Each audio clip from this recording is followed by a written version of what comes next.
चलिए लाइव कर दीजिए क्लास। एक आध गो बच्चा जो है ना पूरा क्लास को डिस्टर्ब कर देता है।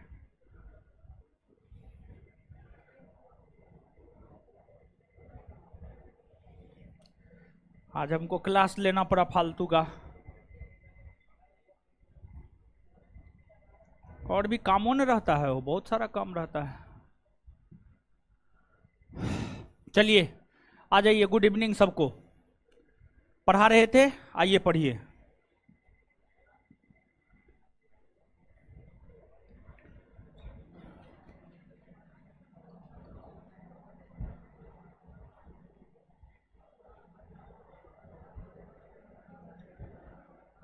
आ जाइए। सिंधु की सहायक नदियों को देखना है। सिंधु की सहायक नदियों में जो है झेलम, चेनाब, रावी, ब्यास और सतलज, इसको देखना है। देखिए, एक तो सबसे पहली बात, सिंधु की सहायक नदियों में जो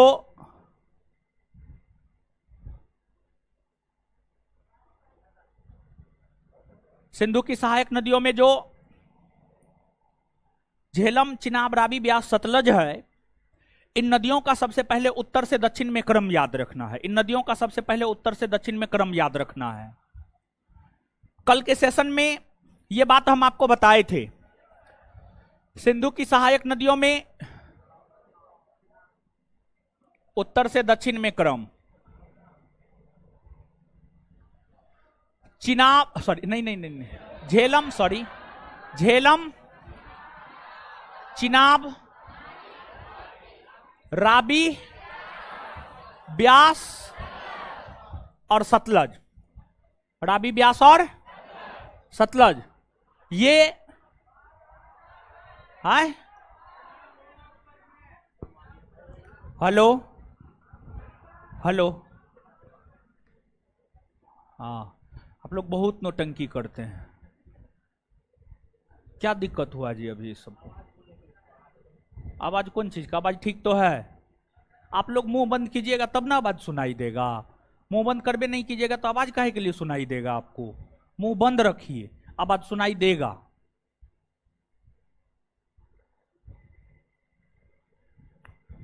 नहीं पढ़ने का मन है तो मत आया कीजिए, फालतू का डिस्टर्ब मत कीजिए। तो ये जो नदियां हैं, इन नदियों का सबसे पहले उत्तर से दक्षिण में क्रम याद रखिएगा। तो पहला पॉइंट लिखिए आप।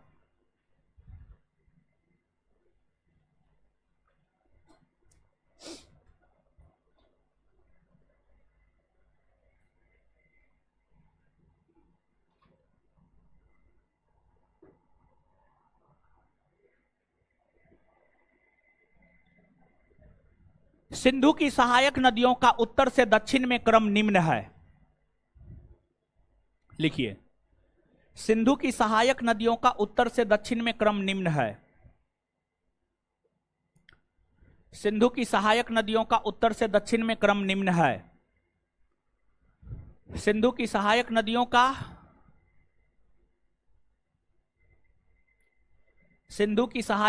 का उत्तर से दक्षिण में क्रम निम्न है।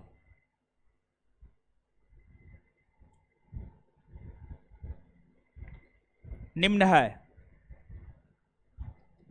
अब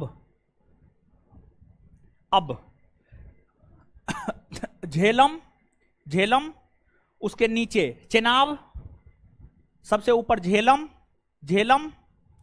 उसके नीचे चेनाब, उसके नीचे रावी, उसके नीचे ब्यास और उसके नीचे सतलज। झेलम, चिनाब, रावी, ब्यास, सतलज। झेलम, चिनाब, रावी, ब्यास, सतलज। ठीक है, चलिए अब एक एक करके झेलम। अब आगे हेडिंग मारिएगा झेलम, झेलम, झेलम,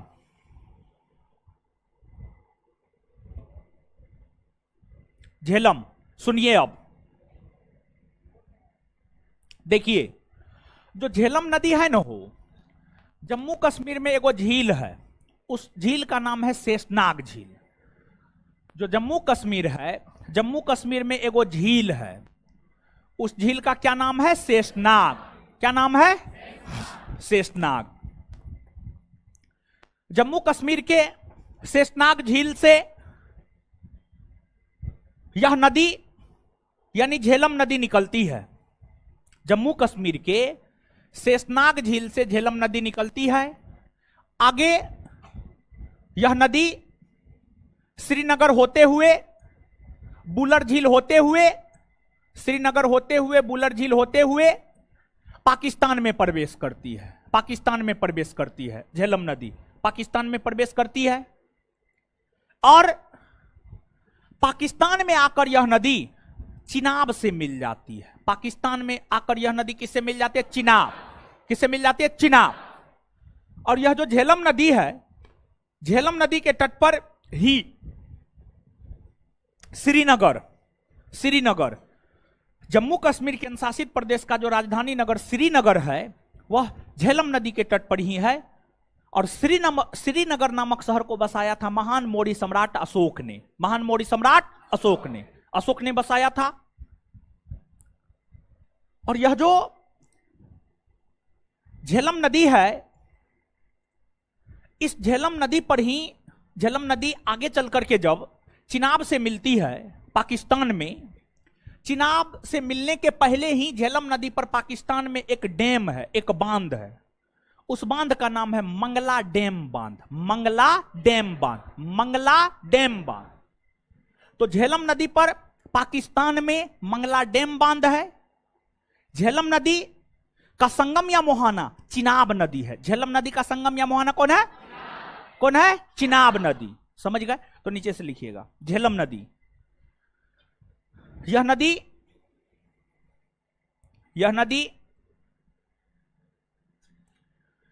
यह नदी जम्मू कश्मीर के शेषनाग झील से निकलती है। यह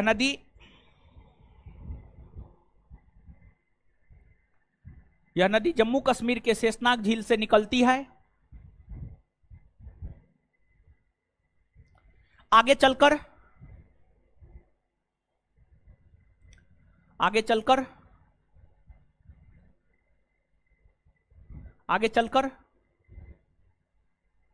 वुलर झील होते हुए, वुलर आगे चलकर वुलर झील होते हुए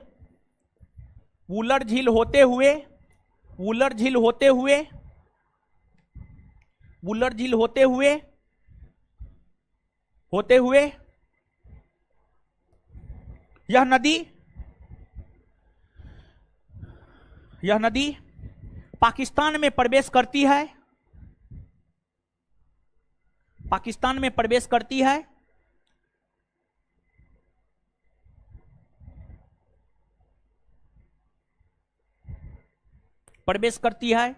फुल स्टॉप। पाकिस्तान में यह नदी चिनाब से मिल जाती है।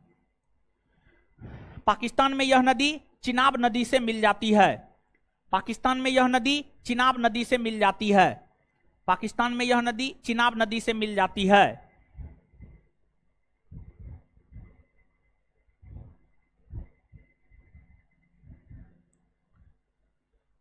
चिनाब नदी से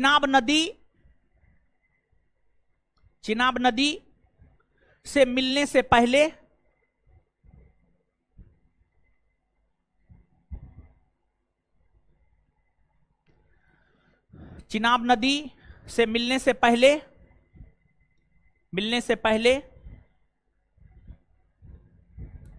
चिनाब नदी से मिलने से पहले पाकिस्तान में झेलम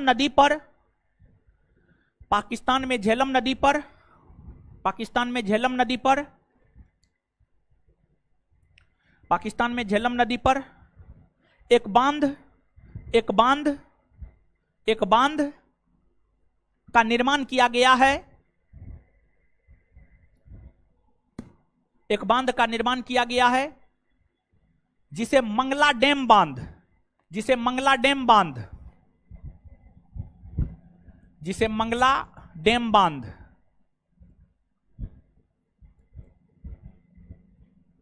कहा जाता है, जिसे मंगला डैम बांध कहा जाता है।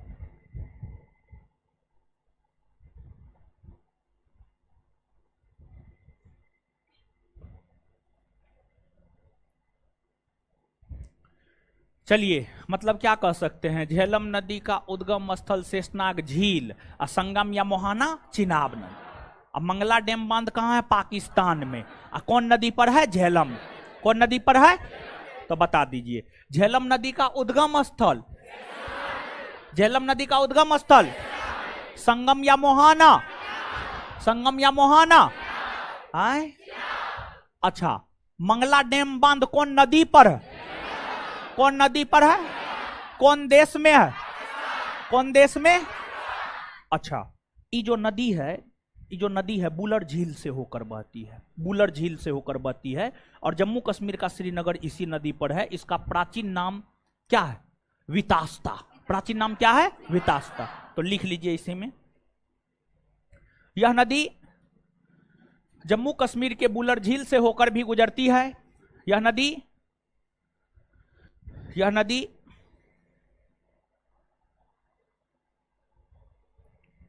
यह नदी जम्मू कश्मीर के, यह नदी जम्मू कश्मीर के बुलर झील से होकर भी गुजरती है। यह नदी जम्मू कश्मीर के बुलर झील से होकर भी गुजरती है।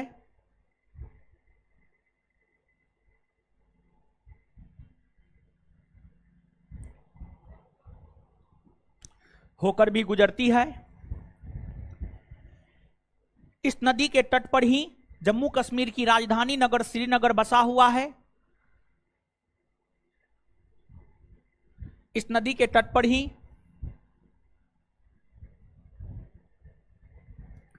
इस नदी के तट पर ही जम्मू कश्मीर की राजधानी नगर श्रीनगर बसा हुआ है। श्रीनगर बसा हुआ है। Full stop. Full stop. Srinagar नामक शहर को, श्रीनगर नामक शहर को महान मौर्य सम्राट अशोक ने बसाया था। श्रीनगर नामक शहर को महान मौर्य सम्राट अशोक ने बसाया था। श्रीनगर को महान मौर्य सम्राट अशोक ने बसाया था। महान मौर्य सम्राट अशोक ने बसाया था। महान मौर्य सम्राट अशोक ने बसाया था। झेलम का प्राचीन नाम वितास्ता है। झेलम का प्राचीन नाम वितास्ता है। झेलम का प्राचीन नाम वितास्ता है। वितास्ता है। झेलम का प्राचीन नाम वितास्ता है। झेलम का प्राचीन नाम वितास्ता है। वितास्ता है। Full stop. बताइए। झेलम का प्राचीन नाम झेलम का प्राचीन नाम श्रीनगर कौन नदी के तट पर है? श्रीनगर कौन नदी के, श्रीनगर को कौन बसाया है? श्रीनगर को कौन बसाया? कौन बसाया है? बुलर झील कहाँ है? जम्मू कश्मीर। बुलर झील कहाँ है? बुलर झील कहाँ है? बुलर झील से होकर कौन नदी गुजरती है? बुलर झील से होकर कौन नदी गुजरती है? 1 मिनट में पढ़ लीजिए इसको जल्दी से।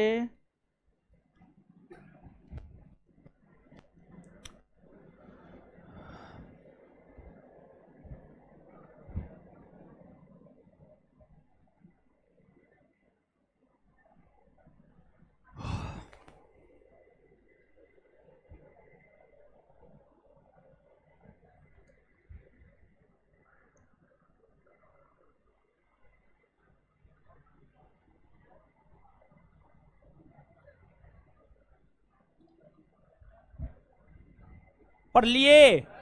आ जाइए अब। देखिए चिनाब, इसके बाद है चिनाब। देखिए, जैसे आपको याद होगा, क्या याद होगा? खड़ा हो जाइए। अलकनंदा और भागीरथी कहां मिलती है? देव परी। जब दोनों मिलती है तो दोनों की संयुक्त धारा क्या कहलाती है? गंगा। बैठ जाइए। अलकनंदा और पिंडार कहां मिलती है?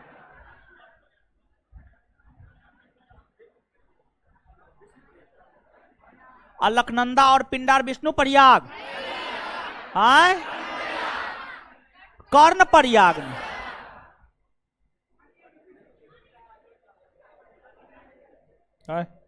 दिमाग हिल रहा है? क्या हुआ है? क्या हुआ है? हाँ, सब बैठिए। चलिए ठीक है, पढ़ा लिखा कीजिए। जैसे समझिएगा, जैसे जब गंगा, सॉरी नहीं नहीं, sorry sorry sorry, Bhagirathi, sorry, Bhagirathi और अलकनंदा, भागीरथी और आकर के देवप्रयाग में मिलती है तो दोनों की संयुक्त धारा को क्या कहते हैं? वैसे ही हिमाचल प्रदेश में एगो दर्रा है, और हिमाचल प्रदेश में जो दर्रा है, हिमाचल प्रदेश बहुतों दर्रा है, उसमें एगो दर्रा है, उसका नाम है बारालाचा दर्रा। क्या नाम है? बारालाचा दर्रा हिमाचल प्रदेश में है, जानते हैं, पढ़े ना आप लोग? हाँ। तो हिमाचल प्रदेश में है एगो बारालाचा दर्रा। कौन दर्रा है? बारालाचा। बारालाचा। ई बारालाचा दर्रा से एगो नदी निकलती है चंद्रा, और एगो नदी निकलती है भागा। एगो नदी निकलती है चंद्रा और एगो निकलती है भागा। तो बारालाचा दर्रा से एगो निकलती है चंद्रा। क्या निकलती है? चंद्रा। और एगो निकलती है भागा। क्या निकलती है? भागा। यह दोनों नदी आगे जाकर के केलांग में, यह दोनों नदी आगे जाकर के केलांग में, कहां पर? केलांग में। यह दोनों नदी आगे जाकर के केलांग में जो है चंद्रा और भागा मिल जाती है। चंद्रा और भागा। हिमाचल प्रदेश में बारालाचा दर्रा है, बारालाचा दर्रा से चंद्रा निकलती है और भागा निकलती है। ये दोनों नदी केलांग में जाकर मिल जाती है। क्या हो जाती है? और जब ये दोनों नदी केलांग में जाकर मिल जाती है तो इसी दोनों नदी की संयुक्त धारा को चिनाब कहते हैं। क्या कहते हैं? क्या कहते हैं? तो चंद्रा और भागा नदी की संयुक्त धारा क्या कहलाती है? क्या कहलाती है? चिनाब। चिनाब कहलाती है। आगे भारत में बहती हुई पाकिस्तान में प्रवेश करती है। कहां प्रवेश करती है? पाकिस्तान। और पाकिस्तान में आकर के सतलज से मिल जाती है। किससे मिल जाती है? किससे मिल जाती है? अर्थात इसका संगम या मुहाना सतलज। संगम या मुहाना, उद्गम बारालाचा दर्रा, उद्गम बारालाचा, उद्गम बारालाचा। और चिनाब नदी सिंधु की सभी सहायक नदियों में सबसे बड़ी सहायक नदी है। चिनाब नदी सिंधु की सभी सहायक नदियों में सबसे बड़ी सहायक नदी है। क्लियर? लिखिए, चिनाब नदी, चिनाब, चीनाब, चिनाब डैश देकर लिखिए। यह सिंधु की सबसे बड़ी सहायक नदी है।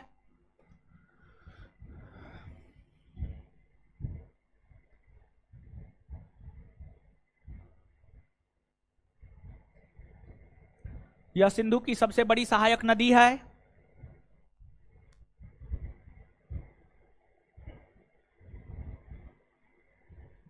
यह सिंधु की सबसे बड़ी सहायक नदी है। Full stop, full stop. Himachal Pradesh में स्थित बारालाचा दर्रे से, उसी में कंटिन्यू लिखते जाइएगा। हिमाचल प्रदेश में स्थित बारालाचा दर्रे से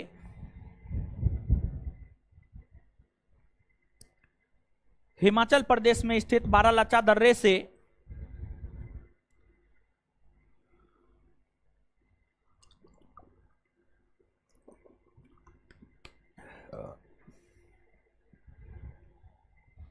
हिमाचल प्रदेश में स्थित बारालाचा दर्रे से चंद्रा और भागा नदी निकलती है। चंद्रा और भागा नदी निकलती है। चंद्रा और भागा नदी निकलती है।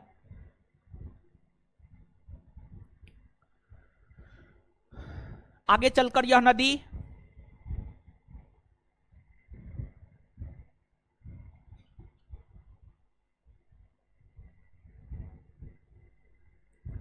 आगे चलकर यह नदी केलांग केलांग केलांग के समीप, आगे चलकर यह नदी केलांग के समीप, आगे चलकर यह नदी केलांग के समीप, केलांग के समीप आपस में मिल जाती है।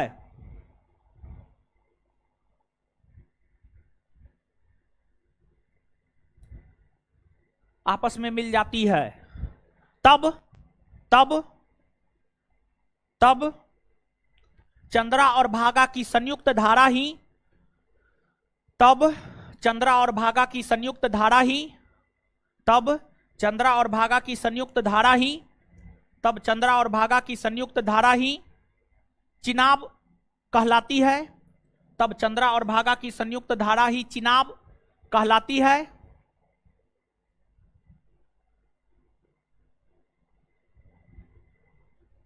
चिनाब कहलाती है, चिनाब कहलाती है। आगे चलकर पाकिस्तान में बहती हुई, आगे चलकर पाकिस्तान में बहती हुई, आगे चलकर पाकिस्तान में बहती हुई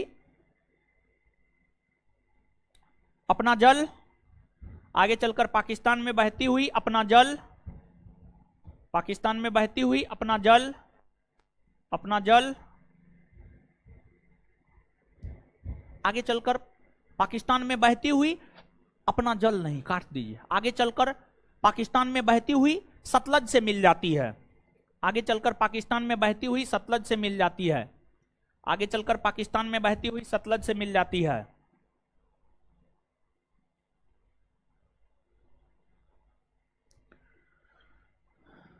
बात समझ में आया? चिनाब का प्राचीन नाम है आस्किनी। क्या है? आस्किनी। लिख लीजिए, चिनाब का प्राचीन नाम आस्किनी है। चिनाब का प्राचीन नाम आस्किनी है। चिनाब का प्राचीन नाम आस्किनी है। बोर्ड पे लिखा हुआ है। चिनाब का प्राचीन नाम आस्किनी है। चिनाब का प्राचीन नाम आस्किनी है।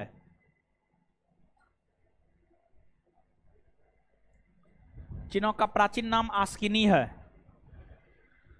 चलिए बताइए, याद करते हैं 1 मिनट में। सिंधु की सबसे बड़ी सहायक नदी?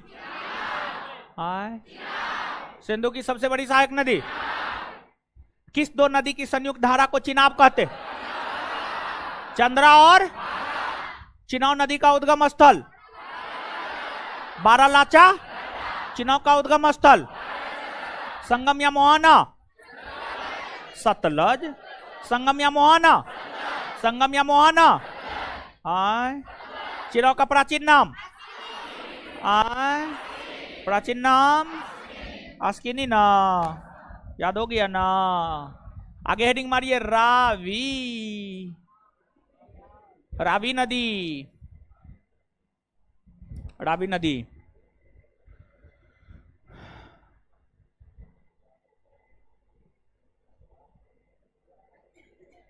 देखिए, ध्यान दीजिएगा भाई जी लोग, जैसे बारालाचा दर्रा हिमाचल प्रदेश में है ना हो, वैसे ही रोहतांग दर्रा, याद कीजिए, सराप, सिपकिला, रोहतांग, बारालाचा सब कहां? हिमाचल नहीं बताए तब तो हिमाचल प्रदेश में रोहतांग दर्रा है। रोहतांग दर्रा जो हिमाचल प्रदेश में है, इस रोहतांग दर्रा से ही रावी नदी निकलती है। रोहतांग दर्रा से कौन नदी निकलती है? रावी कौन निकलती है? भारत में बहती हुई पाकिस्तान में प्रवेश करती है और पाकिस्तान में जाकर चिनाब से मिल जाती है। पाकिस्तान में जाकर किससे मिल जाते हैं? चिनाब। यानी इसका संगम या मोहाना चिनाब, उद्गम स्थल रोहतांग दर्रा। और पाकिस्तान के प्रमुख शहरों में से एक लाहौर, रावी नदी के तट पर है। लाहौर रावी नदी के तट पर है। नीचे से लिखिए रावी डैश देकर। यह नदी हिमाचल प्रदेश के रोहतांग दर्रा से निकलती है।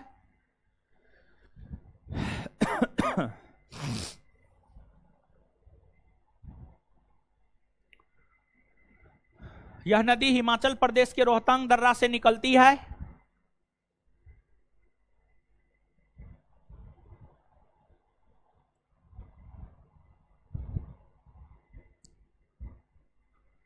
यह नदी हिमाचल प्रदेश के रोहतांग दर्रा से निकलती है। यह नदी हिमाचल प्रदेश के रोहतांग दर्रा से निकलती है। यह नदी हिमाचल प्रदेश के रोहतांग दर्रा से निकलती है।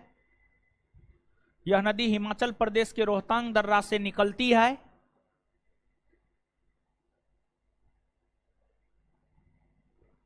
Full stop. भारत में बहने के बाद यह पाकिस्तान में बहती हुई, भारत में बहने के बाद यह पाकिस्तान में बहती हुई, भारत में बहने के बाद यह पाकिस्तान में बहती हुई, भारत में बहने के बाद यह पाकिस्तान में बहती हुई, भारत में बहने के बाद यह पाकिस्तान में बहती हुई, पाकिस्तान में बहती हुई, पाकिस्तान में बहती हुई चिनाब से मिल जाती है।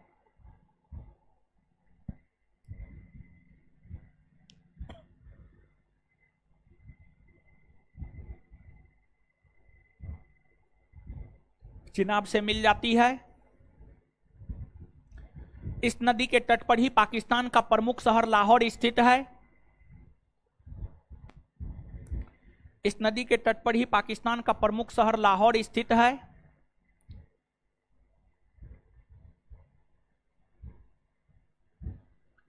इस नदी के तट पर ही पाकिस्तान का प्रमुख शहर लाहौर स्थित है।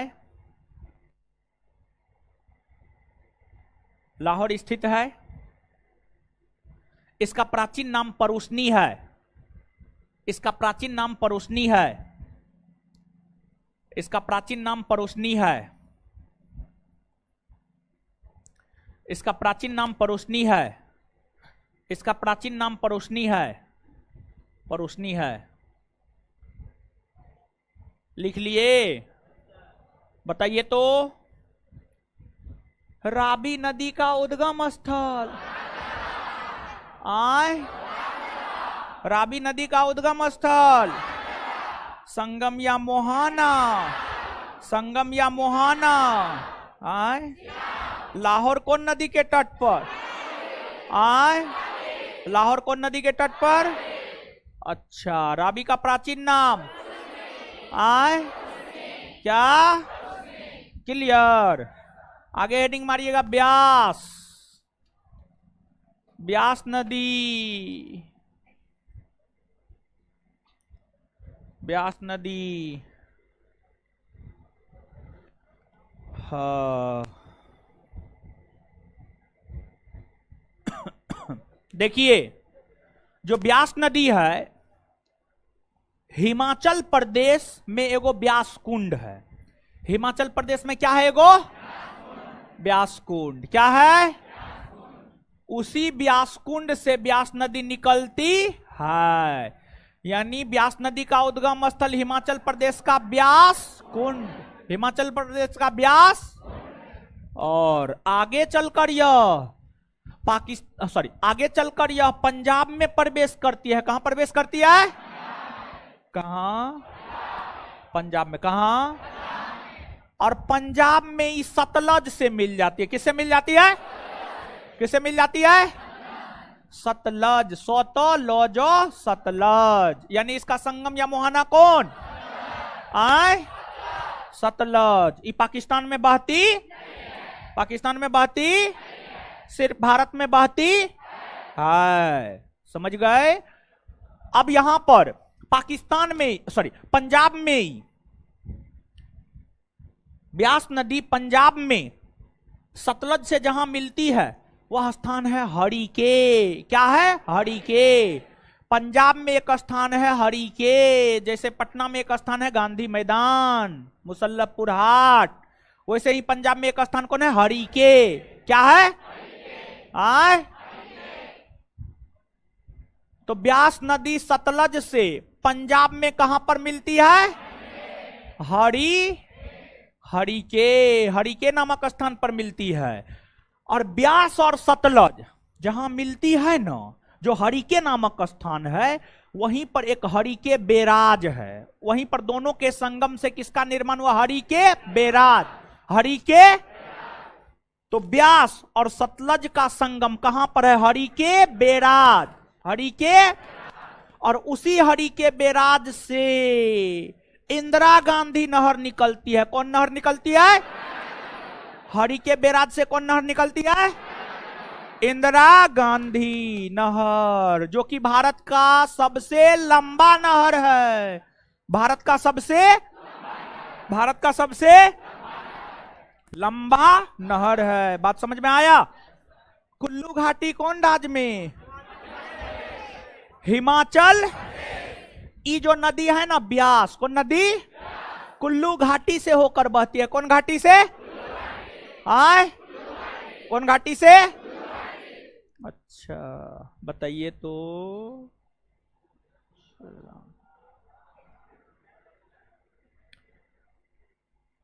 जिम कॉर्बेट नेशनल पार्क से होकर कौन नदी बहती है? रामगंगा। अब बूलर से होकर, आज ना बताए, बूलर से होकर आए झेलम ना। कुल्लू घाटी से होकर, बात समझ में आया? एक बार फिर से सुनिए। ब्यास नदी कहां से निकलती है? ब्यास कुंड कहां है? हाय, पाकिस्तान में बहती है नहीं? हाय, सिर्फ भारत में बहती है। यानी सिंधु की ऐसी सहायक नदी जो भारत में बहती है कौन है? अब ब्यास का प्राचीन नाम बिपाशा। ब्यास का प्राचीन नाम बिपाशा। समझ गए? और इसके बाद ब्यास नदी का संगम या मोहाना, सतलज ना। सतलज से ही कहां मिलती है? पंजाब के हरिके नामक स्थान। पंजाब के, और जब सतलज और ब्यास मिलती है वहां पर हरिके बैराज। हरिके बैराज से कौन नहर निकलती? आए? इंदिरा गांधी। भारत की सबसे लंबी नहर, इंदिरा गांधी। बात समझ में आया? लिखिए। ब्यास बोलेंगे, बिपाशा बोलेंगे तो बिपाशा बसु पे ध्यान चले गया। माइंड तो आप लोग का जो है ना, हाँ सबका गया होगा। सब उधर उधर हंस रहा था, हम समझ गए थे चीजों को, समझ गए। जीवन तो यही हीरो हीरोइन के पीछे, आईपीएल के पीछे बर्बाद है युवा का। समझ गए? अब आईपीएल शुरू हुआ है, पूरे 2 माह चलेगा। एकदम लगा के देखते रहिए आराम से। मैयो बाऊ जो है ना, यानी माए बाप आईपीएल देखने के लिए आपको पैदा किए हैं और पटना भेजे हैं कि बेटा को पैदा कर रहे हैं, आईपीएल देखेगा पटना जाकर के। समझ गए? हम खाली आपको देखते हुए आईपीएल देख लिए ना, तब आपके मम्मी पापा को फोन करके बोलेंगे 1 महीना पैसा रोक दीजिए, दिन में तारा नजर आ जाएगा। समझे? अरे उससे आपको क्या फायदा? हमको ये बात बताइए, आईपीएल देखने से आपको क्या फायदा? क्या फायदा? हाँ, क्वेश्चन बनेगा। अच्छा, मारेंगे हम, मुंह तोड़ देंगे। क्वेश्चन बनेगा। लिखिए।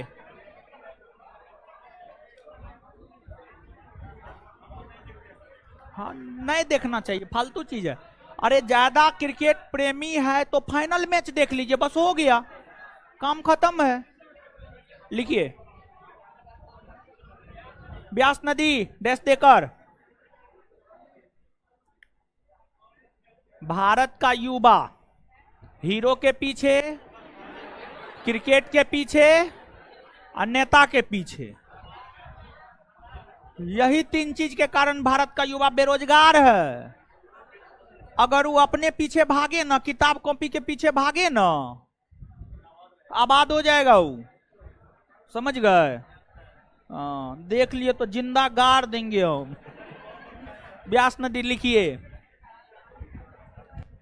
यह हिमाचल प्रदेश के यह हिमाचल प्रदेश के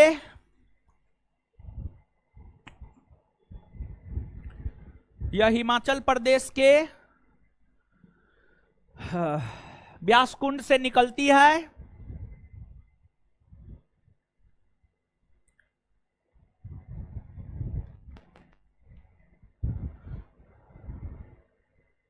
यह नदी आगे चलकर पंजाब में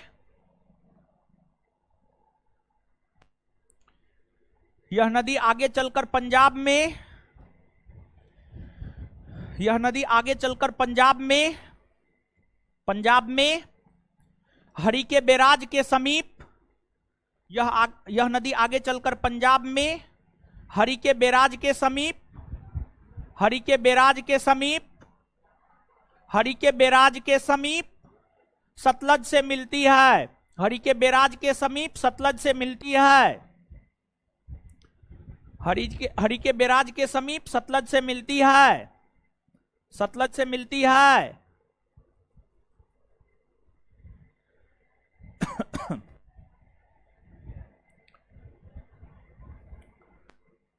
हरि के बैराज से ही, उसी में कंटिन्यू, हरि के बैराज से ही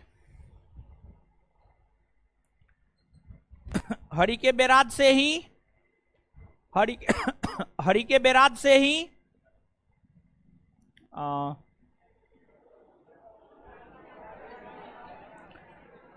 इंदिरा गांधी हरि के बैराज से ही इंदिरा गांधी नहर निकलती है।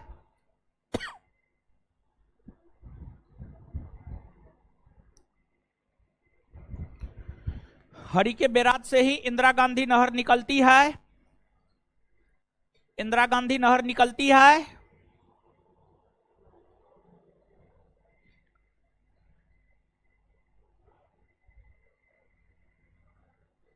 इस नहर से सबसे ज्यादा लाभान्वित राज्य राजस्थान है, जिस कारण इसे राजस्थान नहर भी कहा जाता है। इस नहर से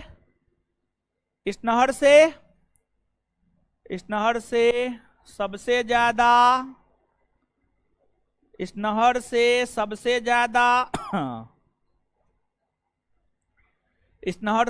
ज्यादा लाभान्वित राज्य राजस्थान है।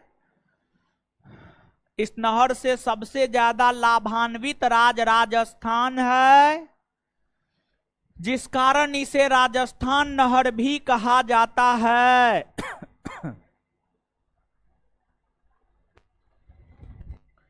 जिस कारण इसे राजस्थान नहर भी कहा जाता है।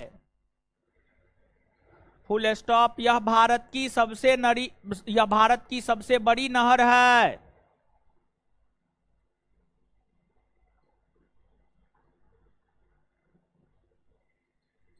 Full stop.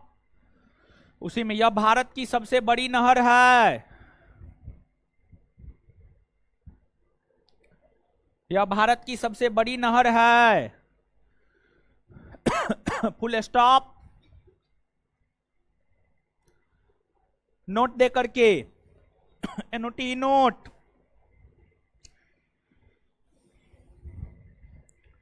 ब्यास सिंधु की एक ऐसी सहायक नदी है जो सिर्फ भारत में बहती है।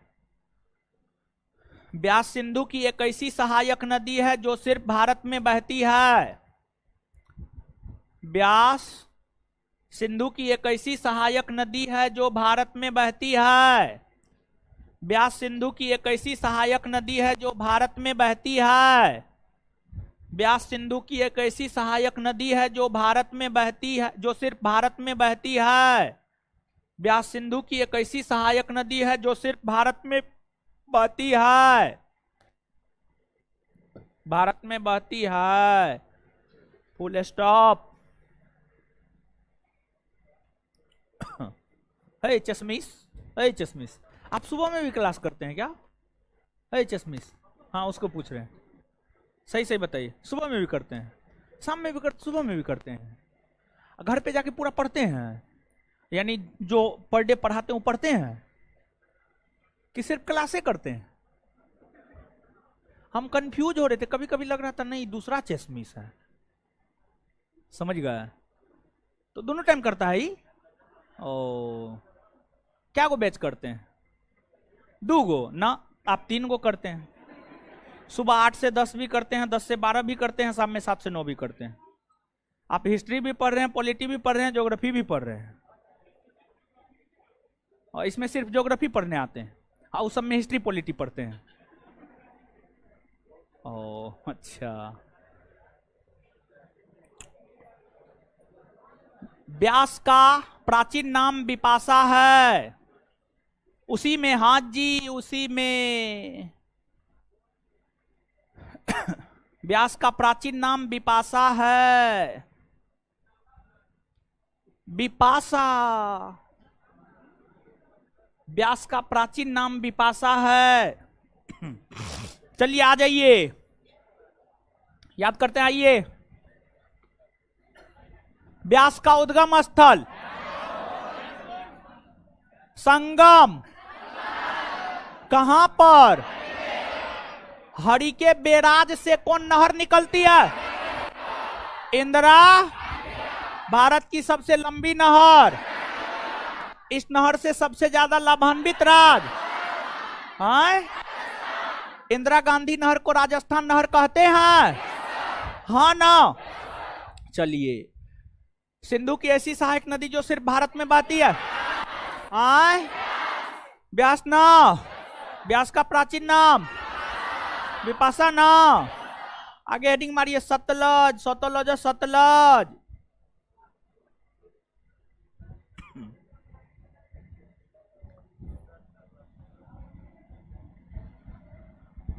सतलज,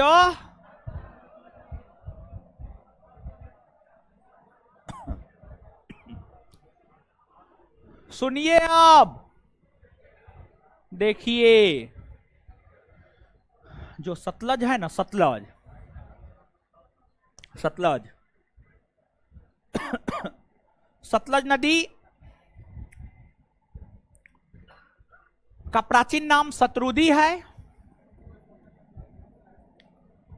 यह नदी तिब्बत के मानसरोवर झील के राक्षस ताल से निकलती है। तिब्बत के मानसरोवर झील के राक्षस ताल झील से, राक्षस ताल झील से निकलती है। और यह पूर्ववर्ती नदी का उदाहरण है, पूर्ववर्ती नदी का उदाहरण है, मतलब हिमालय के निर्माण के पहले से यह बह रही है। और यह नदी अपने उद्गम स्थल से, यह नदी अपने उद्गम स्थल से पश्चिम दिशा में बहती है। यह नदी अपने उद्गम स्थल से पश्चिम दिशा में बहती है।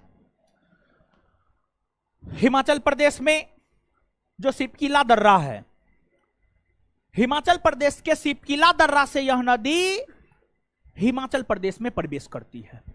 हिमाचल प्रदेश के सिपकिला दर्रा से, कौन दर्रा से? सिपकिला दर्रा से यह नदी हिमाचल प्रदेश में प्रवेश करती है।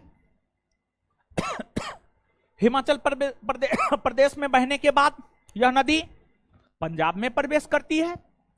पंजाब में बहने के बाद यह नदी पाकिस्तान में प्रवेश करती है, और पाकिस्तान में जाकर यह चिनाब में मिल जाती है। किस में मिल जाती है? हाँ, देखिए ध्यान दीजिएगा, चिनाब आकर के सतलज में मिलती है, और सतलज आकर के, यानी चिनाब का संगम या मोहाना सतलज, सतलज का संगम या मोहाना चिनाब।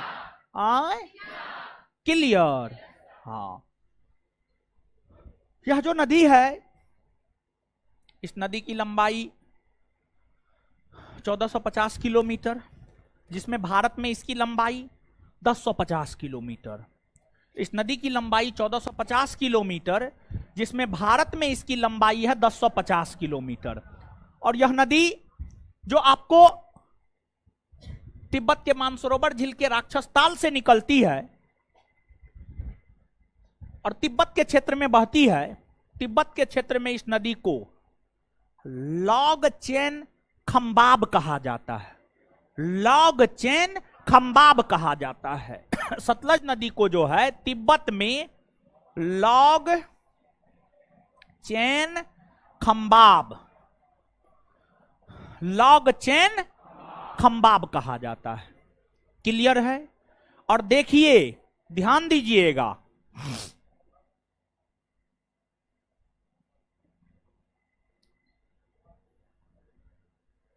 इस सिंधु है, कौन है? सिंधु है तो का संधि लिख रहे थे, है तो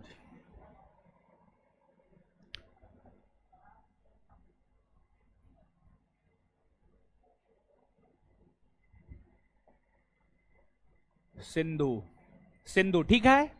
उसके बाद जो है झेलम है, झेलम है, झेलम के बाद चेनाब है, चेनाब के बाद राबी है, ब्यास है, सतलज है। इस सब नदी की धारा, समझ गए, सब नदी की धारा एक होकर के, सब नदी की धारा एक होकर के, सुनिएगा, झेलम,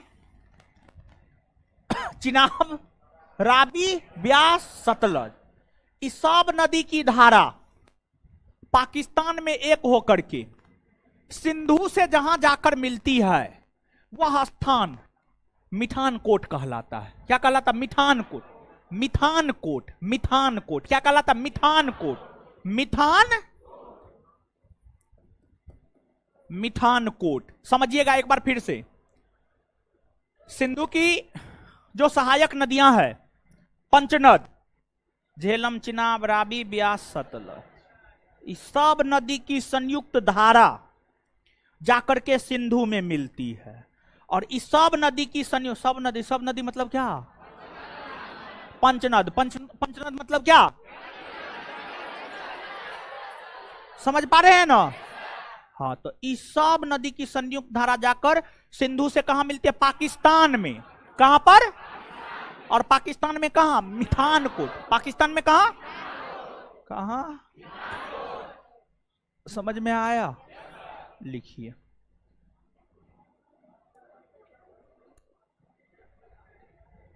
लिखिए, हाँ।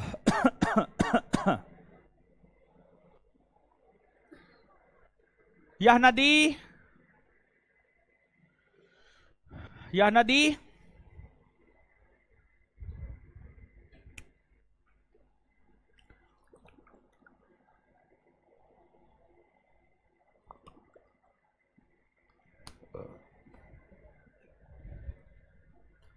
यह नदी तिब्बत के मानसरोवर झील के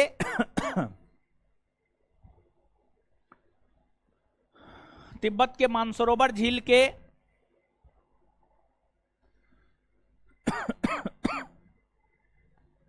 तिब्बत के मानसरोवर झील के राक्षस ताल से निकलती है।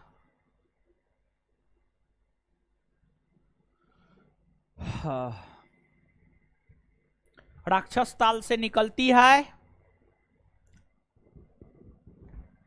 Full stop. तिब्बत के क्षेत्र में इसे लॉग चैन खंबाब कहा जाता है। तिब्बत के क्षेत्र में इसे लॉग चैन खंबाब कहा जाता है, बोर्ड पे लिखा हुआ है।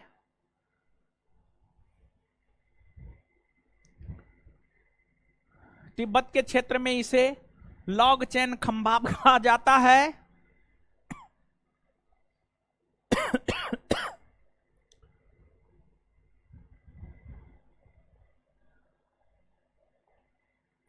यह नदी अपने उद्गम स्थल से, आपके बेच में फट्टा नहीं चला है? नहीं, हाँ चलेगा आज, आज चलेगा, चलना जरूरी है। वो नहीं चलता है तो पढ़ना लिखना बंद न कर देते हैं आप लोग। यह अपने उद्गम स्थल से पश्चिम दिशा में बहती हुई, पश्चिम दिशा में बहते हुए, पश्चिम दिशा में बहती हुई, पश्चिम दिशा में बहती हुई, पश्चिम दिशा में बहती हुई, पश्चिम दिशा में बहती हुई सिपकिला दर्रा से होते हुए सिपकिला दर्रा से होते हुए,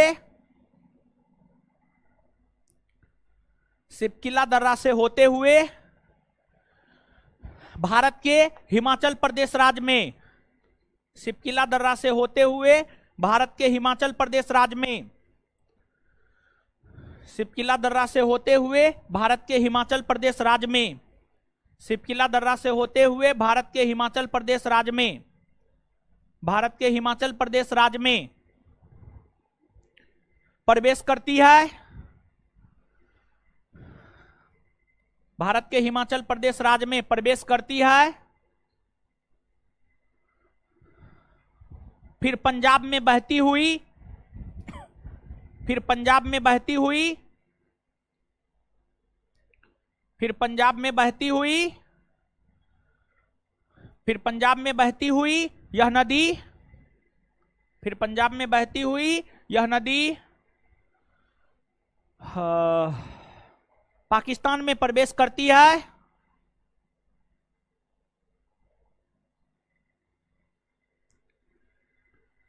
और चिनाब से जाकर मिल जाती है, पाकिस्तान में प्रवेश करती है और चिनाब से जाकर मिल जाती है, पाकिस्तान में प्रवेश करती है और चिनाब से जाकर मिल जाती है।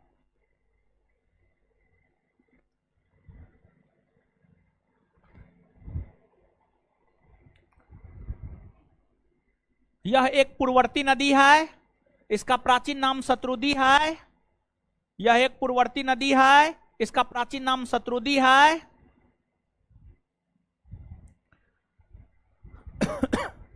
यह एक पूर्ववर्ती नदी है, इसका प्राचीन नाम शत्रुदी है, शत्रुदी है। इसकी लंबाई 1450 किलोमीटर है,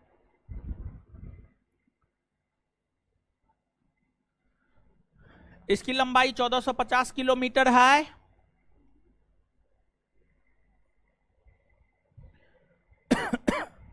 जिसमें भारत में इसकी लंबाई 1050 किलोमीटर है,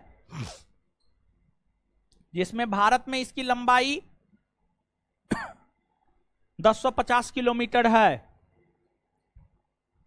हाँ, फट्टा भेज दीजिए। क्या आज छोड़ दे?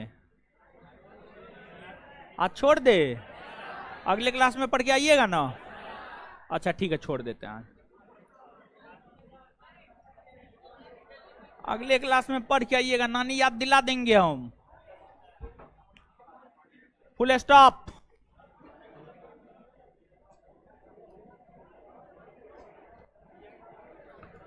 एनओटी नोट, नोट देकर लिखिए। एनओटी नोट, नोट देकर लिखिए।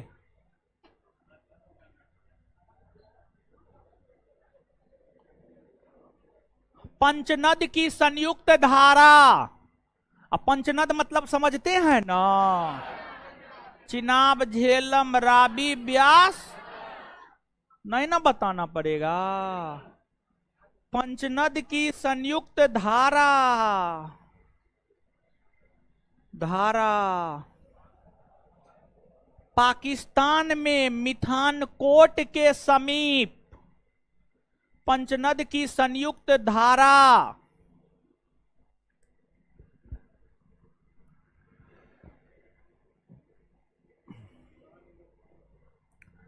पंचनद की संयुक्त धारा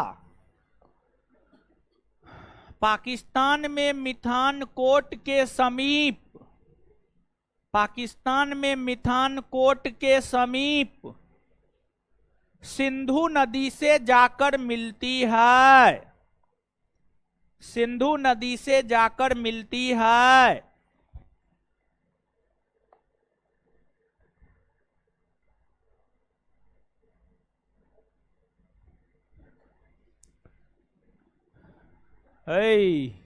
आइए बोर्ड पे याद करते हैं। क्या करते हैं? याद। सतलज पूर्ववर्ती नदी का उदाहरण है, हाँ या ना? हाँ, सतलज पूर्ववर्ती नदी का उदाहरण है। सतलज का प्राचीन नाम, हाँ, प्राचीन नाम तिब्बत के क्षेत्र में क्या कहा जाता है? Log chain. सतलज को तिब्बत के क्षेत्र में क्या कहा जाता है? सतलज को तिब्बत में क्या कहा जाता? सतलज को तिब्बत में क्या कहा जाता? सतलज नदी अपने उद्गम स्तंभ से किधर बहती है? पूरब या पश्चिम ना। भारत में कौन दर्रा से होकर प्रवेश कर? कौन दर्रा से? कौन राज्य से होकर? हिमाचल। पंजाब में बहती हुई पाकिस्तान में बहती है। कौन नदी से मिलती है? चिनाब से। किससे मिलती है? चिनाब से ना। अच्छा, निकलती कहां से है? राक्षस। मिलती कहां है? पंचनद की संयुक्त धारा। पंचनद की संयुक्त धारा पाकिस्तान में सिंधु से कहां मिलती है? पंचनद की संयुक्त धारा पाकिस्तान में सिंधु से कहां मिलती है? कहां मिलती है? बात क्लियर और समझे में? चलिए अब आगे हेडिंग मारिए, प्रायद्वीपीय भारत की नदियां। प्रायद्वीपीय भारत की नदियां।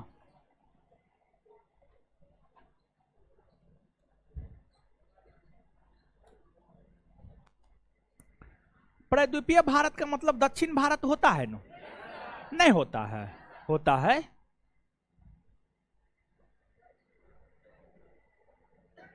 जानते हैं, शनिवार आते आते थक जाते हैं। सोमवार से, हाँ, शनिवार आते आते थक जाते हैं, समझे? लेकिन फिर भी कल क्लास नहीं हुआ था इसलिए हम क्लास ले रहे हैं। हमको कुत्ता काटा, हम क्लास लेते यार। कल नहीं हुआ था इसलिए ले रहे हैं, और बिट्टू सर का तबीयत खराब है इसलिए भी ले रहे हैं। बिट्टू सर अभी एक दो कोई क्लास लेते हैं, नहीं लेते हैं, ठीक है। पता नहीं, आज बोले थे डॉक्टर से दिखाएंगे, दिखाए हैं कि नहीं दिखाए हैं पतो नहीं हमको। 2 गो क्लास लिए हैं आज, एगो सुबह 10 से 12, एगो शाम में 5 से 7, 2 एगो क्लास लिए हैं बस। हाँ, वहाँ लिए थे, समझ गए। क्या कीजिएगा, हम लोग का कुछ हो जाता है तो हम लोग को क्लास लेना पड़ता है, समझे? नहीं तो अरे हम लोग का सब चीज क्लासे होता है जी। आप लोग को लगता होगा कि क्लास जिस रोज नहीं होता है हम लोग बहुत खुश हो जाते होंगे ना, अंदर से आत्मा रोता है, समझ गए? हम लोग का क्लास सब चीज होता है जी। क्लास हो जाता है ना तो सब चीज मजे में रहता है, समझ गए? क्लास नहीं होता है तो दिमाग में टेंशन रहता है, बहुत टेंशन रहता है, बहुत बात दिमाग में चलता है। ऐसा थोड़े है कि आप ही लोग के दिमाग में बात चलता है ना, हमारे भी दिमाग में बात चलता है। ऐसा थोड़े है कि आप ही लोग दिमाग वाले, हम भी दिमाग वाले। चलिए सुनिए, प्रायद्वीपीय भारत की नदियां देखिए। प्रायद्वीपीय भारत यानी दक्षिण भारत। प्रायद्वीपीय भारत की नदियों को हम लोग 2 भाग में बांटकर पढ़ते हैं। प्रायद्वीपीय भारत की नदियों को हम लोग 2 भाग में बांटकर पढ़ते हैं। एक बंगाल की खाड़ी में जल गिराने वाली नदी और एक अरब सागर में जल गिराने वाली नदी। और प्रायद्वीपीय भारत की नदियों में गोदावरी, कृष्णा, कावेरी, वेगई, वैतरणी, वैतरना, शरावती, तुंगभद्रा, घाटप्रभा, भीमा, कोयना, मालप्रभा, हेरांगी, अमरावती, अकरावती, नर्मदा, ताप्ती, साबरमती, लूनी, ये सभी नदियां हैं। और इन नदियों में, प्रायद्वीपीय भारत की नदियों में जो सबसे बड़ी नदी है वह है गोदावरी। प्रायद्वीपीय भारत की नदियों में जो सबसे बड़ी नदी है वह है गोदावरी। वह कौन है? गोदावरी नदी की अगर हम लोग बात करें तो जो गोदावरी नदी है महाराष्ट्र के नासिक के त्रयंबक पहाड़ी से निकलती है। महाराष्ट्र के नासिक के त्रयंबक पहाड़ी से निकलती है यह नदी। रुकिए, एगो बात पता नहीं, हो सकता हम लिखाए होंगे, पता नहीं लिखाए हैं या नहीं लिखाए। रुकिए ना, पूछते हैं।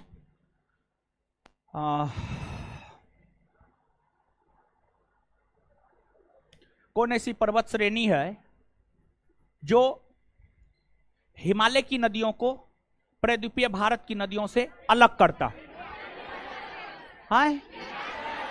विंध्याचल, ये बात बताए हैं ना? नहीं बताए, लिखाए भी हैं।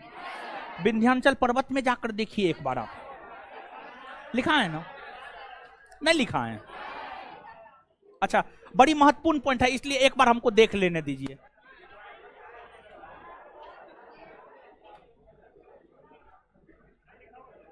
नहीं लिखा हुआ।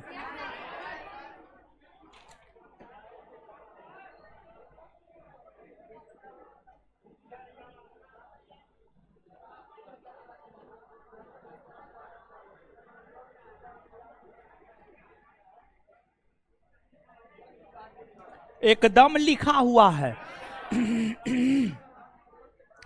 नोट में चौथा पॉइंट, नोट में चौथा पॉइंट, दर्रा या गैप से पहले, दर्रा या गैप पढ़े हैं ना, उससे पहले पॉइंट, उत्तर भारत की नदियां। उत्तर भारत की नदियां मतलब हिमालय की नदियां। उत्तर भारत की नदियां मतलब क्या? हाय, उत्तर भारत का मतलब हिमालय की नदियां। उत्तर भारत में हिमालय ना है जी, हिमालय है ना? तो लिखा हुआ उत्तर भारत की नदियां और दक्षिण भारत, दक्षिण भारत में प्रायद्वीप भारत। तो उत्तर भारत की नदियां और दक्षिण भारत की नदियों के बीच जल विभाजक के तौर पर कम विंध्याचल पर्वत श्रेणी, एकदम लिखा हुआ है। समझ गए? तो अब ई लिखा हुआ है, तो ई जो है उत्तर भारत में हिमालय है, दक्षिण में प्रायद्वीपीय पठार है, इतना कॉमन सेंस ना है? तो ई लिखाने की जरूरत है नहीं ना? याद रखिए महाराज, बड़ी महत्वपूर्ण पॉइंट है ये। अब सुनिए कि गोदावरी बताएंगे, लेकिन उससे पहले एगो पॉइंट सुनिए। प्रायद्वीपीय भारत यानी दक्षिण भारत, दक्षिण भारत की नदी को कितने भाग में बांटकर पढ़ते हैं? एक बंगाल की खाड़ी में जल गिराने वाली, दूसरा अरब सागर में। तो अब जो प्रायद्वीपीय भारत की नदियां है ना, प्रायद्वीपीय भारत की नदियों के लिए जल विभाजक के तौर पर काम पश्चिमी घाट करती है, पश्चिमी घाट पर्वत श्रेणी करती है। प्रायद्वीपीय भारत की नदियों के लिए जल विभाजक के तौर पर काम पश्चिमी घाट पर्वत श्रेणी करती है, पश्चिमी घाट पर्वत श्रेणी करती है। पश्चिमी घाट पर्वत श्रेणी के पूर्वी भाग से होकर जो नदी निकलती है वह अपना जल बंगाल की खाड़ी में गिराती है, और इसके पश्चिमी भाग से होकर जो नदी निकलती है वो अपना जल अरब सागर में गिराती है सामान्य तौर पर। जैसे आप इस बात को याद रखे हुए हैं कि उत्तर भारत की नदी यानी हिमालय की नदी और दक्षिण भारत की नदी यानी प्रायद्वीपीय भारत की नदी के बीच जल विभाजक के तौर पर कम विंध्याचल पर्वत श्रेणी करती है। उसी प्रकार से इस बात को भी आपको याद रखना है कि बंगाल की खाड़ी में जल गिराने वाली नदी और अरब सागर में जल गिराने वाली नदियों के बीच जल विभाजक के तौर पर काम कौन करते हैं? पश्चिमी घाट, पश्चिमी घाट। बात समझ में आ रहा है? और अब प्रायद्वीपीय भारत की नदियों में जो सबसे लंबी नदी है वह है गोदावरी। कौन है? और जो गोदावरी नदी है महाराष्ट्र के नासिक के त्रयंबक पहाड़ी से निकलती, महाराष्ट्र के नासिक के निकलती है, और यह अपने उद्गम स्थल से पूरब की ओर बहती है। किधर बहती है? इधर ना, पूरब इधर ना, किधर है पूरब? इधर, इधर, इधर, हाँ, पूरब की ओर बहती है। पूरब की ओर बहती हुई महाराष्ट्र में बहने के बाद तेलंगाना में प्रवेश करती। कहां? तेलंगाना। कहां? और तेलंगाना के बाद आंध्र प्रदेश में। कहां? और आंध्र प्रदेश के तट पर अपना जल बंगाल की खाड़ी में, और यह नदी बंगाल की खाड़ी में अपना जल गिराने से पहले एक डेल्टा बनाती है। क्या बनाती है? जिसको गोदावरी नदी डेल्टा कहते हैं। क्या कहते हैं? गोदावरी नदी डेल्टा आंध्र प्रदेश में। कहां है? कहां है? और इसके उद्गम से लेकर के संगम या मोहाना तक में इसकी लंबाई 1465 किलोमीटर। कितना? 1465 किलोमीटर है। 1400। दक्षिण भारत की सबसे लंबी नदी है। और प्रायद्वीपीय भारत की नदियां युवा अवस्था में या वृद्धावस्था में प्रौढ़ावस्था में ना, इसलिए इसको वृद्ध गंगा भी कहा जाता है। क्या कहा जाता है? आए, वृद्ध गंगा भी कहा जाता है। बात क्लियर है? चलिए, अब इसकी बहुत सारी सहायक नदियां हैं। इसकी सहायक नदियों में पेनगंगा, वेनगंगा, वर्धा, मंजरा, प्राणहिता, समझ गए? ये सब जो है गोदावरी की सहायक नदी है। गोदावरी की। अब लिखिए पहले इतना, फिर आगे बताएंगे। लिखिए,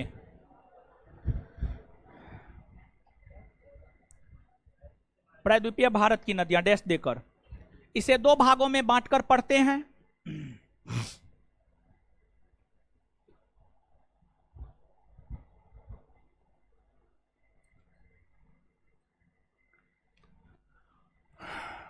इसे दो भागों में बांटकर पढ़ते हैं।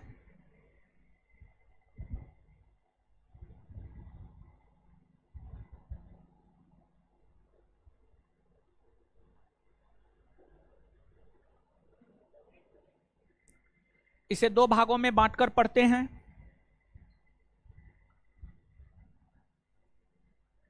एक नंबर में बंगाल की खाड़ी में जल गिराने वाली नदी। एक नंबर में बंगाल की खाड़ी में जल गिराने वाली नदी।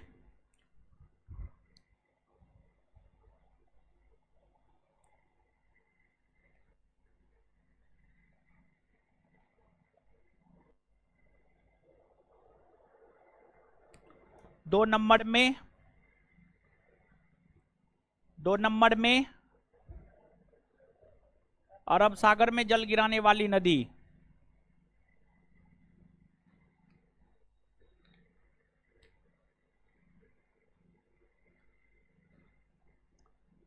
Full stop. प्रायद्वीपीय फुल स्टॉप, नीचे से स्टार मार के या नोट देकर के लिखेगा, एनओटी नोट।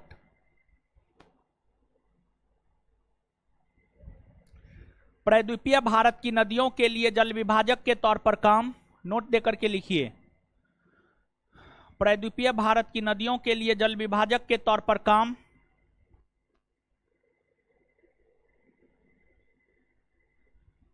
प्रायद्वीपीय भारत की नदियों के लिए जल विभाजक के तौर पर काम।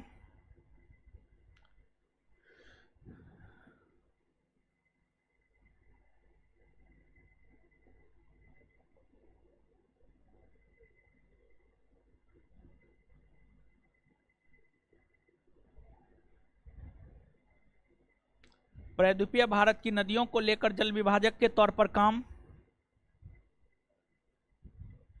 आज तो ठीक है, मूर्ख बन गए हम। हाँ, Bihar police 24,425 vacancy notification 2023 PDF. सुनिए ना, इसको खोले तो आया मूर्ख दिवस। कैसा लगा मेरा मजाक? आज तो ठीक है, कोई बात नहीं है।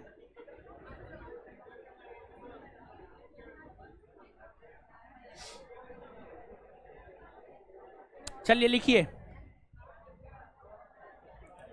प्रायद्वीपीय भारत की नदियों के लिए जल विभाजक के तौर पर काम। जल विभाजक के तौर पर काम पश्चिमी घाट पर्वत श्रेणी करता है।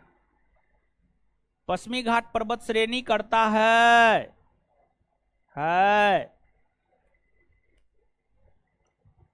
चलिए आगे हेडिंग मारिएगा, गोदावरी नदी।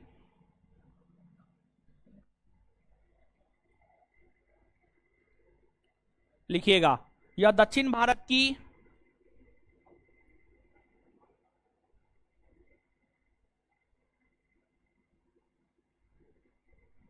यह दक्षिण भारत की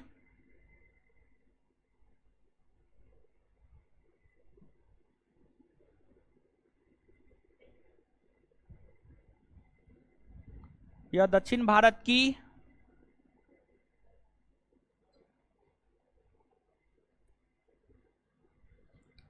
सबसे लंबी नदी है।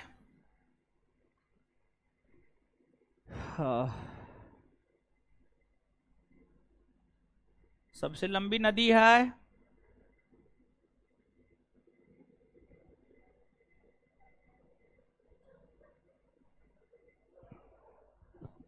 यह नदी महाराष्ट्र के नासिक के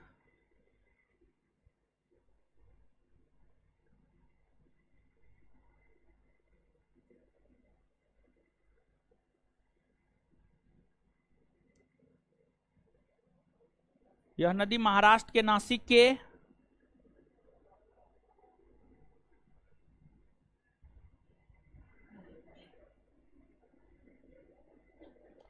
यह नदी महाराष्ट्र के नासिक के त्रयंबक पहाड़ी से निकलती है।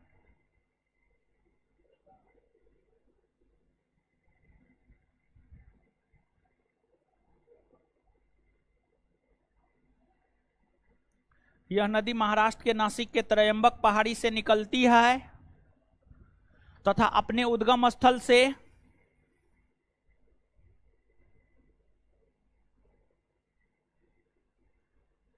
तथा अपने उद्गम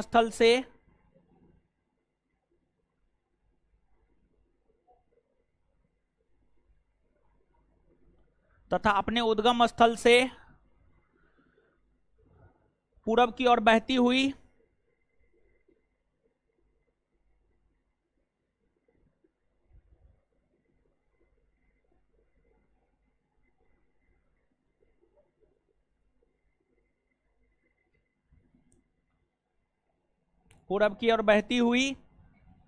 तेलंगाना राज्य में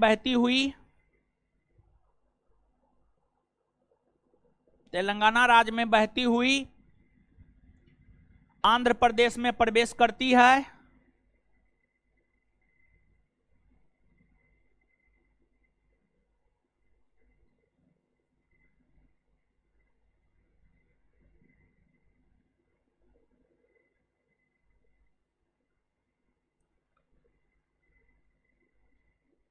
आंध्र प्रदेश में प्रवेश करती है। आंध्र प्रदेश में प्रवेश करती है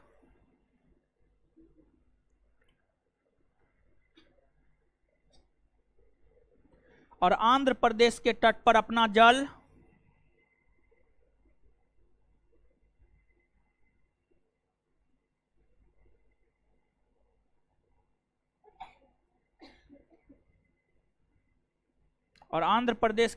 अपना जल बंगाल की खाड़ी में गिराती है।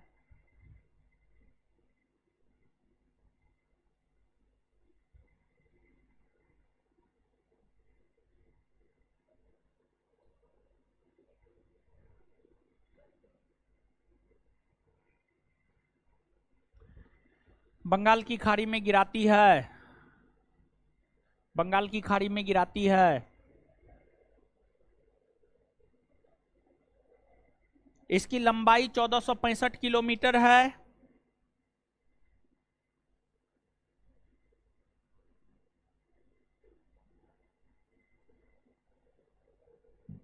इसकी लंबाई 1465 किलोमीटर है। इसकी लंबाई 1465 किलोमीटर है।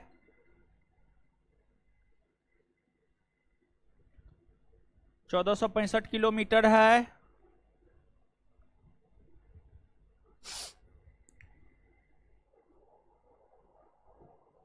इसे वृद्ध गंगा या दक्षिणी गंगा भी कहा जाता है। एक मिनट, इसे वृद्ध गंगा कहा जाता है। पहला, इसे वृद्ध गंगा कहा जाता है। इसे वृद्ध गंगा कहा जाता है। इसे वृद्ध गंगा कहा जाता है। इसे वृद्ध गंगा कहा जाता है। इसे वृद्ध गंगा कहा जाता है। इसे वृद्ध गंगा कहा जाता है। Full stop. Full stop. दक्षिण भारत में सबसे लंबी नदी होने के कारण दक्षिण भारत में सबसे लंबी नदी होने के कारण दक्षिण भारत में सबसे लंबी नदी होने के कारण इसे दक्षिणी गंगा भी कहा जाता है। दक्षिण भारत में सबसे लंबी नदी होने के कारण इसे दक्षिणी गंगा भी कहा जाता है। दक्षिण भारत में सबसे लंबी नदी होने के कारण इसे दक्षिणी गंगा भी कहा जाता है।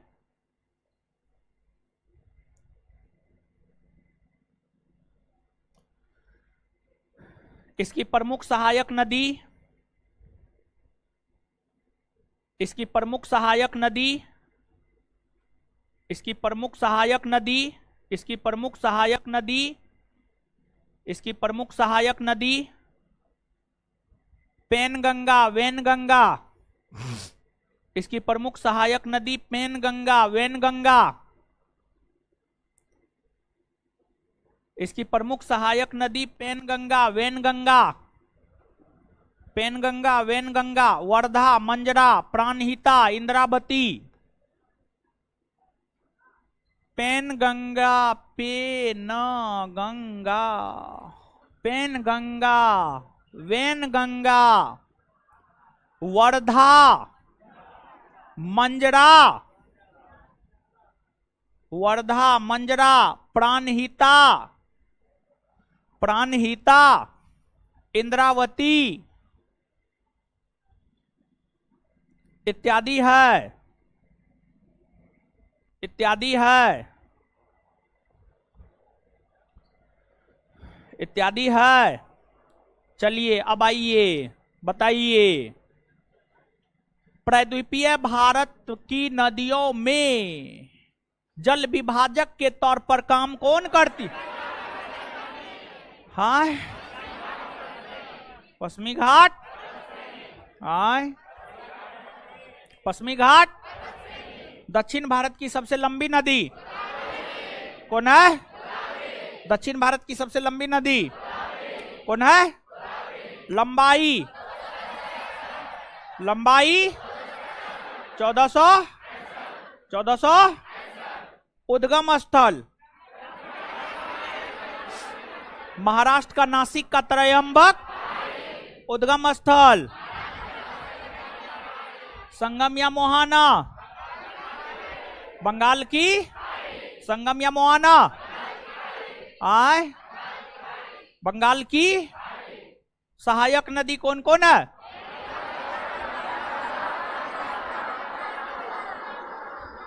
आय,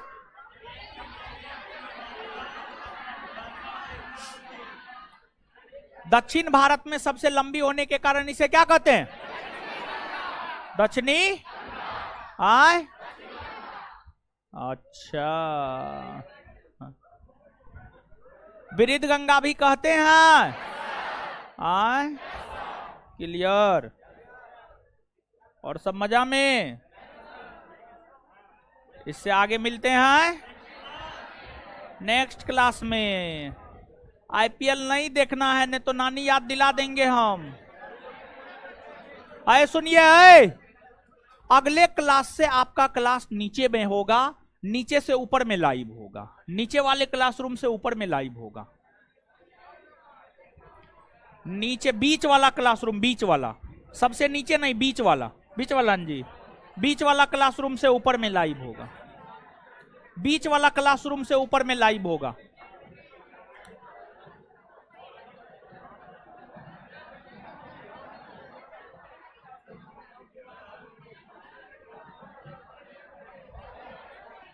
सतलज नदी का भारत में लंबाई 1040 किलोमीटर, 1040 किलोमीटर, 1040 किलोमीटर, 1040 किलोमीटर। चलिए धन्यवाद, गुड नाइट।